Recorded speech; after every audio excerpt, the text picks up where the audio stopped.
Good afternoon, everybody. All righty. That was much better. Hi, I'm Erica Edwards O'Neill, and I am going to speak to you briefly. It's really, there's not going to be any deep social research on this. I'm going to share a little story with you as it relates to my experience working in the area of diversity and inclusion. And so I asked you to forgive the paper. I've actually changed this so many times over the last few days, I've gotten on my nerves, so bear with me. Last year, someone, a non-minority male, an academic, asked me a question and made a statement, and it was probably a question and a statement that was being made all over the country.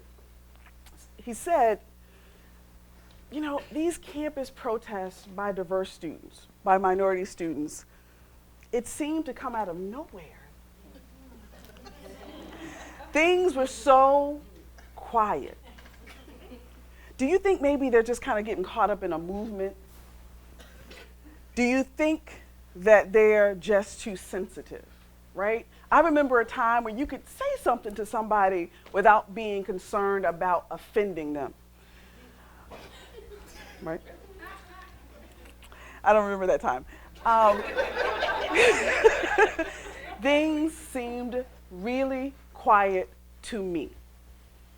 Things seemed really quiet to him. And as I thought about that, what was happening in my mind was that it appeared that peace and silence and quiet were meaning the same thing in his mind. And in preparing my response to him, a quote from Pastor Henry Furman out of Long Island, something he said about 6 months ago. And he said, peace is not just silence or quiet. It is not the absence of conflict only, but it is the presence of justice. One more time. Peace is not just silence or quiet, not just the absence of conflict, but it is a presence of justice. So this sudden outcry that was a surprise to many, not just this colleague, but that outcry that was a surprise to many academic leaders and administrators, people were truly caught off guard, utterly surprised. You see, like my colleague, peace meant that it was a negative peace. There was no fighting, there were no protests, there had been no die-ins, there had been no serious complaints. We didn't see anything wrong. And besides, aren't we much more diverse now than we used to be? And we have a representative from that group on the staff and a representative from that group on the faculty, and everybody seems to be getting along just fine. And again, this came out of nowhere. So in my mind, what people were calling peace or peaceful really resembled much more of a crowded subway car or commuter rail, right? So, there are lots of people. Look around. It's like a rainbow coalition of people. Lots of different people sitting. It's rush hour. It's a Monday morning. There's that awkward silence. People have their earbuds in. Some folks are eating. Some folks are catching up on Scandal, ESPN, drinking their coffee. These people are not engaging each other. So imagine that some people are standing, some are sitting, some are crammed in that middle row. If you're a Long Island Railroader, you know what I'm talking about. In that middle row, you got your coat and your jacket and your laptop piled on your lap. But meanwhile, there's someone else who has a whole seat. They're stretched out, legs crossed, laptop out, drinking their morning latte, right? While on the other side, somebody's standing, maybe balancing a child or a bag. They may want to ask to interrupt, but it's okay. Right, so these are people who are, now this train's crowded, it's diverse, but it's probably quiet. These are people who are gathered in close proximity, sitting silently. You see, sometimes silence just represents resign. This is just the way it's going to be. I'm only going to be on for a few minutes. I'll get off in a while. I'll get on earlier next time. Sometimes silence is just quiet misery. Sometimes it's hopelessness.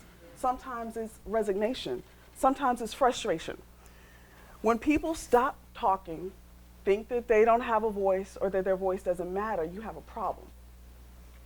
How many of you out there in a relationship or ever been in one, right?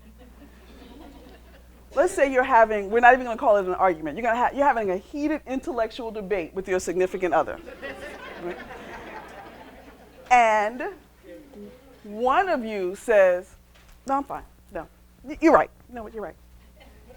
I'm not being quiet. No, I just don't have anything else to say. Who thinks that's true, right? If you care about that person or that relationship, you want to figure out a way to re-engage, to start the conversation again. You don't want to sit in awkward silence. It's not a sign that things are healthy.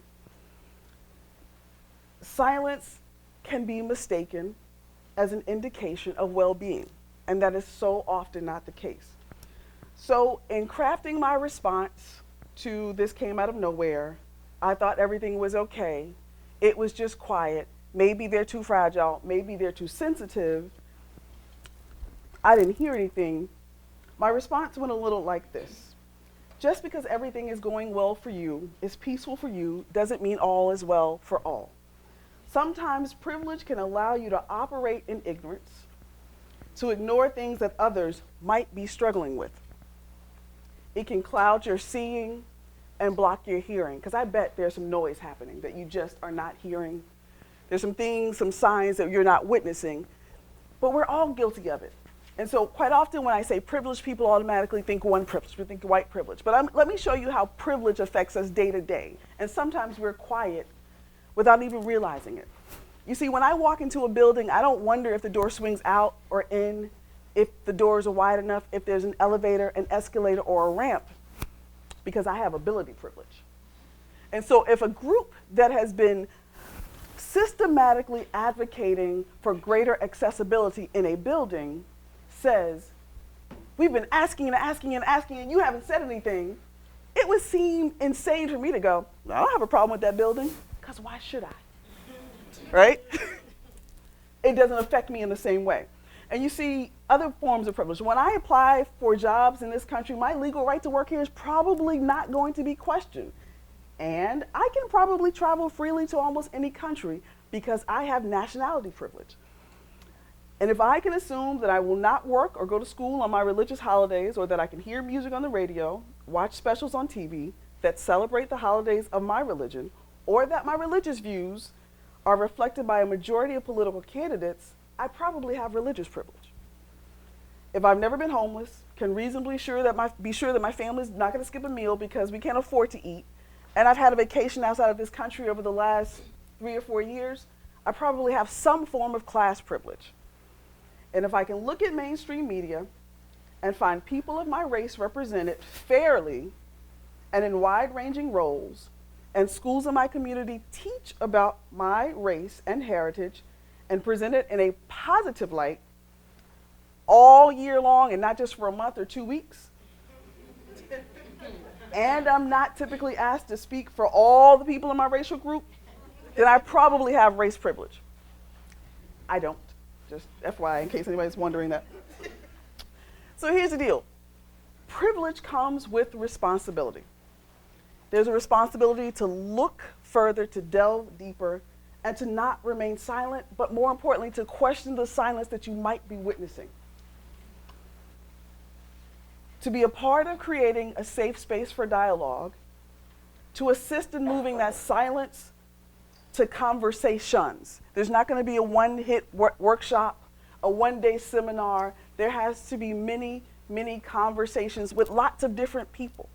You should be, and why am I saying this to you? Because as you're preparing to go to law school or wherever you are right now, if it's safe, you should lend your voice to several diverse students, several diverse causes, not to remain silent if you are given the opportunity to safely lend your voice of support, because you're going to want it when it becomes your cause. And so I urge you today to continue the conversations, to just disrupt the silence and close the gap.